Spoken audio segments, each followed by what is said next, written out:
Friends welcome back to our channel. நம்ம சேனலை subscribe பண்ணாதவங்க சப்ஸ்கிரைப் பண்ணிக்கோங்க. மறக்காமல் லைக் பண்ணி சப்போர்ட் பண்ணுங்கள்.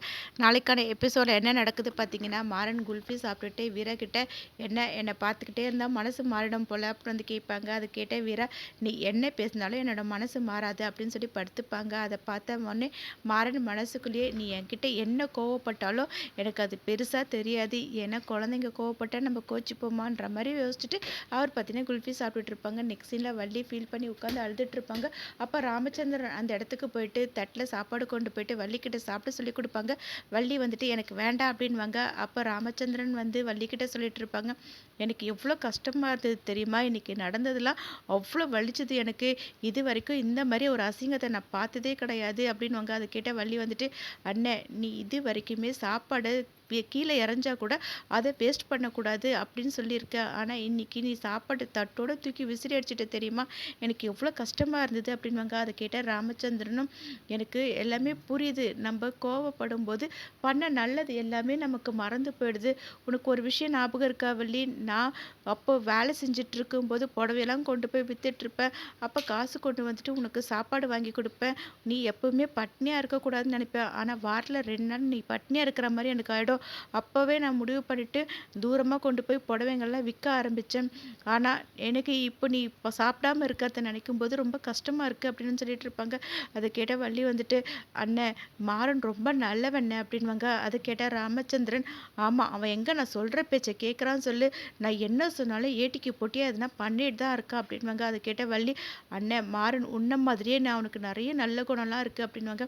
அதை கேட்டால் ராமச்சந்திரனும், ஆமாம் அவனுக்கு என்ன நல்ல குணம் இருந்து என்ன பிரயோஜனம், தாலியை கையில் வச்சு சுற்றிட்டு இருக்கான், அந்த பொண்ணுக்கு எவ்வளோ கஷ்டமாக இருந்திருக்கோம்ல அப்படின்னு சொல்லிட்டு இருப்பாங்க. அதை கேட்டால் வீரா வந்துட்டு, எனக்கு வேறு வழி தெரியல, நான் என்ன பண்ணுறதுன்னு தெரியாமல் தான் நான் இந்த மாதிரி பண்ணிட்டேன், நான் இதெல்லாம் வந்து வேணுனே உன்னை அசிங்கப்படுத்தணும் உன்னை கஷ்டப்படுத்தணும்னு எதுவுமே பண்ணவே இல்லைண்ணே, எனக்கு என்ன பண்ணுறதுன்னு தெரியவே இல்லை, அதனால தான் அப்படின்னு சொல்லுவாங்க. இப்போ அவனால் அந்த பொண்ணோட வாழ்க்கையும் வீணாக போயிடுச்சுல்ல, எங்கே அவன் ஒழுங்காக இருந்திருக்கான் சொல்லு, குடிச்சிட்டு அவன் பண்ண வேலைலாம் இருக்குது, ஏதோ கொஞ்ச நாள் ஒழுங்காக இருக்கான்னு பார்த்தா திரும்பவும் பழைய மாதிரியே மாறிட்டான் அப்படின்வாங்க. அதை கேட்ட வள்ளி வந்துட்டு, கண்டிப்பாக அவன் மாறிடுவான்னு எனக்கு அந்த நம்பிக்கை இருக்குது, மாறன் ரொம்ப நல்லவண்ண, நீ சாப்பிடுனே அப்படின்னு வந்து சொல்லுவாங்க. அது கேட்ட ராமச்சந்திரன், இல்லை நீ சாப்பிடு வள்ளி அப்படின்னு சொல்லும்போது சரின்னு சொல்லிட்டு 2 பேருமே மாற்றி மாற்றி ஊட்டி விட்டுட்டு இருப்பாங்க.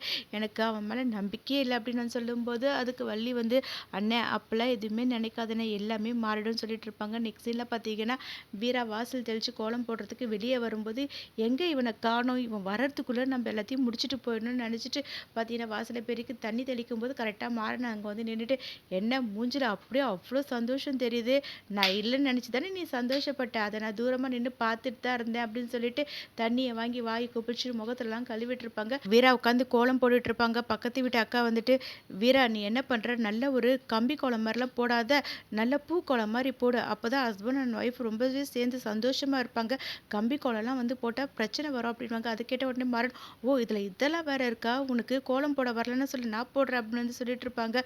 அதை கேட்ட உடனே வீரா வந்து செம்ம டென்ஷன் ஆகிட்டு, அக்கா அவங்க வேலையை பார்த்துட்டு போகிறீங்களா அப்படின்னு சொல்லுவாங்க.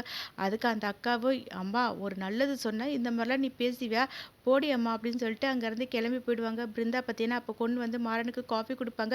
மாறன் வந்துட்டு, இவ இருக்கும்போது தானே கொண்டு வந்து தரணும் அப்படின்னு வந்து யோசிச்சுட்டு, சரி பிருந்தா நீ வந்து ஆசைப்பட்டு கொடுக்குற, நான் என்னோட விரதத்தெல்லாம் தள்ளி வச்சுக்கிறேன் உனக்காக அப்படின்னு சொல்லிட்டு அந்த காஃபியை குடிக்க போகும்போது பார்த்தீங்கன்னா, வீரா செம்ம டென்ஷன் ஆகிட்டு அவங்க கையில் இருக்க கோலமாவை எடுத்து அப்படியே மாறன் மேலே வீசிட்டு போயிடுவாங்க.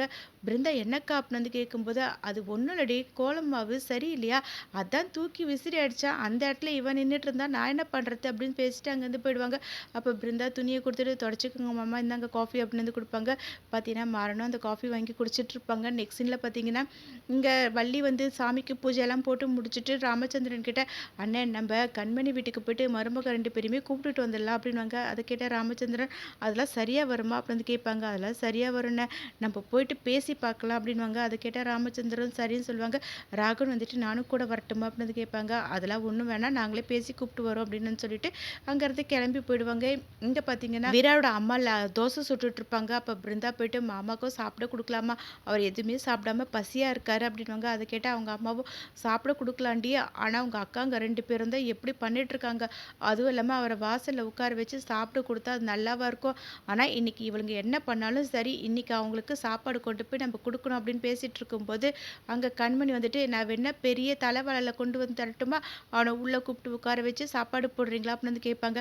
அதை கேட்ட லக்ஷ்மி வந்துட்டு என்னடி பேசிட்டு இருக்கா, அவர் இந்த வீட்டோட மாப்பிள்ளை, உங்கள் அண்ணன் மட்டும் உயிரோட இருந்திருந்தா உன்ன மாதிரிலாம் வந்து நினைக்கவே மாட்டாங்க, விரோதிக்கு கூட கூப்பிட்டு வச்சு சாப்பாடு போடணும்னு நினைக்கிறவன் நீ என்னடி இந்த மாதிரிலாம் பேசிட்டு இருக்க, இன்னைக்கு என்ன ஆனாலும் சரி நான் கொண்டு போயிட்டு டிஃபன் கொடுக்க தான் போகிறேன் அப்படின்னு சொல்லுவாங்க. அதை கேட்ட கண்மணி எப்படியோ போங்கன்னு சொல்லிட்டு அங்கேருந்து போயிடுவாங்க. இங்கே வீராவோட அம்மா பார்த்தீங்கன்னா மாறன் கிட்ட கொண்டு போயிட்டு தோசையை கொடுக்க போவாங்க. அப்போ அந்த பக்கத்து வீட்டு அக்கா வந்துட்டு என்ன மாப்பிள்ளை நல்லா கவனிக்கிறீங்க போல இருக்கு, இடியாப்பமும் ஆட்டுக்கால் பாயாவும் தானே அப்படி வந்து கேட்பாங்க.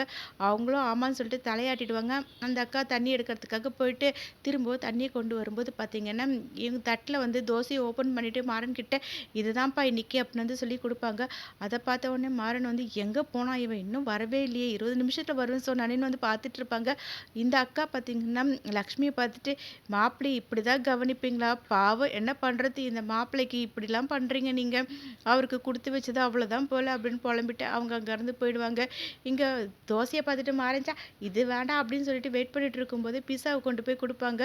கொஞ்சனா பாசம் இருக்குதா பத்தியா இவளுக்கு, கொஞ்சம் கூட என் மேலே ஒரு அக்கறையே இல்லை, மாமியாருக்கும் பிருந்தாக்கும் இருக்கிற அக்கறையில் ஒரு பாதி பர்சன்ட் கூட இல்லை, இவளுக்கு கழுத்தில் தாலி கட்டினதுக்கப்புறம் எல்லாமே போயிடுச்சு, அதுவும் இல்லாமல் அப்போ சுற்றிட்டு இருக்கும்போது என் மேலே அவ்வளோ பாசமாக இருந்தா, அது எல்லாமே நடிப்பா, சேச்சா அவளுக்காக நம்ம சாப்பிட்டே ஆகணும்னு சொல்லிட்டு அந்த பீஸா எடுத்து வாயில் வைக்கலான்னு போகும்போது லக்ஷ்மி தண்ணி கொண்டு போய் கொடுப்பாங்க. அதை பார்த்த மாறன் இப்படி ஷாக் ஆகிடுவார். இப்படி இந்த எபிசோட் ரெண்டாக்கும். நெக்ஸ்ட் எபிசோட என்ன நடக்குது தெரிஞ்சுக்க நம்ம சேனல் லைக் பண்ணி ஷேர் பண்ணுங்க, மறக்காமல் சப்ஸ்கிரைப் பண்ணிக்கோங்க. தேங்க்யூ.